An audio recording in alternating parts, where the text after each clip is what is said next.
What's up, guys? It's your Super Players back at it again, and this is crazy. I just woke up to this, and as you can tell by my voice, I'm just like, "Rrr." But Bandai just released their new ban list, and man, I am super hyped for all these cards they just banned. They banned a lot of cards, and they errated some cards that I kind of saw coming anyway. And seeing how the game was going to a new format with like unison and mono decks, then I kind of figured in the back of my head, I'm like, maybe they might hit this card, maybe they might hit this one, and my hunches were right. I even made a video, but before that, like, I didn't even get to release it because these were just my hunches, but I didn't get a chance to release it. But now I'm doing the Bandai ban card video, and I'm super hyped, and let's get to it. I've seen the cards, and I'm not gonna do a reaction to it, but I'm just gonna tell you guys, like, whoa, this is crazy. And let's get to it. And so the first card is Gogeta Hero Revive. It was about time this card got hit. This card was just insanely powerful. It says, originally we designed cards thinking would end on turn 5 or 6. However, the game is becoming much more interactive now. We're trying to move away from all-purpose cards powerful enough to win you the game on their own. This card no longer fits the direction of the game and earning a spot in the ban list. Yeah, this card was just insanely powerful. It had its play for a whole year almost, so I don't think people should be complaining too much about it. It saw it in many different formats. It saw it in many regionals and even nationals, and I think, yeah, it's ban worthy. So I've always been saying that Gogeta was worse than Victory Strike, and here it is. This proves me why. I'm like, yeah, it's worse than Victory Strike. You send back your hand and shuffle it and just draw 3 cards and pray to the DPS gods that you draw the right negate for that triple strike going to you. This one I figured was gonna get hit. I had an idea because this came to my head because everything's mono now, and since Android 21 Violent Predator pretty much promoted multicolor, but like what they said was mono decks want to be viable now, and so a lot of cards are now using like, oh, if your leader is mono this and if your energy is mono this, then you could play so and so effect. And with this card, it pretty much shuts down those decks and it just nukes the energy and the field. So, and especially with like some cards you're able to ramp pretty quickly, this could potentially be seen like turn 3, no, not turn 3, but like turn 4 for sure if you open up the right cards. But yeah, so it was just about like, yeah, getting it hit, and yeah, I kind of agree with this one. Like, if for the format of the game and what Unison was gonna bring, they needed to get rid of it. So 21 ban, and then we go to begrudging respect Piccolo. This card was an amazing card. It was made for objection. You just play it, pop an energy. So I'm surprised they actually hit this card, but for future format, I know Bandai, they told us they designed like future sets ahead of time, even like they're probably like in set 12 by now. And so some of these cards really might have had to been hit so they could like make those decks or those cards more viable in the future. So I could see why they had to hit this, and it would limit some decks for sure, especially with you already have Dende, things like that kind of help you out. So yeah, and then we have force objection, mass saying. This one I didn't expect to get hit, because there was always that weird ruling and then how it's supposed to work, and it was just like, well, I guess, you know. But yeah, since they're trying to get rid of things that like pretty much pop energy if they ramp, like a repercussion to your opponent. So yeah, so I could see why they banned this card. Yeah, it's worth it. I could see it, but it was just like, whoa, I didn't expect that one. At least I didn't expect these two, to be honest. I didn't think they were gonna ban these two. I didn't see that coming at all. And then we have Plan for Destruction. This card came out in the anniversary box, I believe. And originally was this card was designed to promote energy ramping strategies when combined with battle cards. Would allow players to ramp swap this card out for their energy and into their hand, and then ramp even more. So yeah, so anything that was ramping would have made it very difficult for decks to pretty much win. So like we have the new Unison Zeno, helps you ramp. Then those guys, it's just like you could pretty much Gogeta really quickly now if you were gonna have access to that kind of stuff. So they don't want that. So boom, ban, Bandai, cool. And then we have Turles, the Unstoppable Ghost Warrior. This one needed to get banned. I think this card was super broken in my opinion.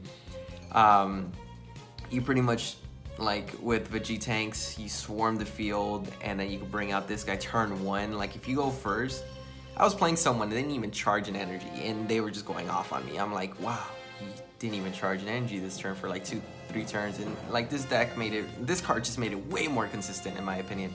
The fact that you could like mill, well not mill, and then like get the cards you need to play him for free. So I would just, it was an insane combo, and it just added too many attacks on top of what you were being attacked with already. And so yeah, this needed to go. Oh, and then we have card errata. We have Goku Black. They errated it to, if you have 2 or more blue energy, choose 1 card in your life and place it in your energy, and you can't place cards in your energy for that turn. So they didn't want the Zeno and Goku Black interacting that much in that turn. So I could see why they might have hit it this way, because I think Goku Black was ramping up really quickly. And yeah, a lot of decks would not be able to survive because you're going to bring out big battle cards in that moment. So I could see why they got rid of it. And then they have this guy, or this girl. It says the previous one, errata effect is activate main. You may add 1 card in your life to your hand. If you do, choose 1 card from your hand and place it in your life. Okay, so they just, I'm guessing they fixed it because it says add 1 card in your life to your hand, then choose. Okay, cool. So that's the errata for that one. And then we have Son Goku Warrior that cross time. This one is the previous one. If this card is removed from the battle area by skill, choose 1 SSB Son Goku, hope for victory in your hand and place it in your energy. And it says if this card is removed from a battle area by an opponent's skill, choose up to 1 SSB Goku. So they wanted to make sure that if he gets removed from like by your opponent, his effect will resolve, not by a skill, by your opponent's skill, because that would have been pretty broken. And this one was something a lot of people were talking about, how this deck was super strong and it was just super annoying. Like this deck is just stupid. It was just stupid strong. Like, I mean, you couldn't do anything. Like this deck was like Cold Bloodlust and on steroids in my opinion. And you get a critical if you want to choose either option. I think this was a crazy deck in my opinion, or just leader, like a powerful leader in general. I think they want to really push the mono leaders back. They want to bring back old stuff. And so yeah, they have to hit these guys. And so this says if it's your turn and you have 5 or less life, you choose one of the effects. Before it was just, you could be done either player's turn, and which is awesome that they did it if it's your turn. Kind of like limits it a little bit, and they can't really aggro you too much. I mean, defensive, they can't really do it. You gotta really survive all those attacks if it's your turn, you know, like if it's your opponent, you can't really activate Cold Bloodlust and all that, or not Cold Bloodlust, his effect of nullifying skills or giving you the 10k boost. Like you have to survive the attacks now, which is pretty good because it says if it's your turn, your life is at 5 or less, you have to use the effect. And then like I said, if they hit this guy, they have to hit Piccolo. They can't just do one or the other because the other one's just gonna reign supreme after that. And so the previous one was, at the beginning of the turn, you look at the top deck card of your deck and place the card on either the top or the bottom and then draw 1. Now it says at the beginning of your turn, look at the top card of your deck and place it in the top or bottom of your deck. So I don't think you get the draw release of it, or the draw ability, not draw release, draw ability where you draw another card. So now it's just, you look top 1, okay, put it back, that's it. You draw 1, or you use the effect. It says at the beginning of your turn. Now you just look at your deck, or you look at the top card and just either decide to put it in the back or in the bottom, top or in the bottom, which is still pretty good in my opinion. But I mean, you don't draw 2 anymore, which was pretty strong in my opinion.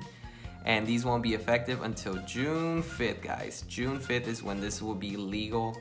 I believe that's when, I think all the cards should be released by then from set 10, so you can see like what's gonna be played and stuff like that. So shout outs to Bandai. They did a great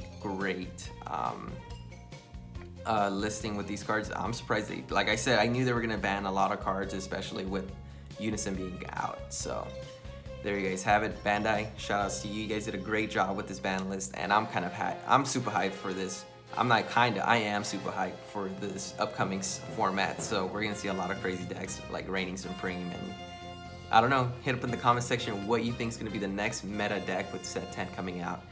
And there you guys have it. From your host Tony G and your super players. Y'all stay super.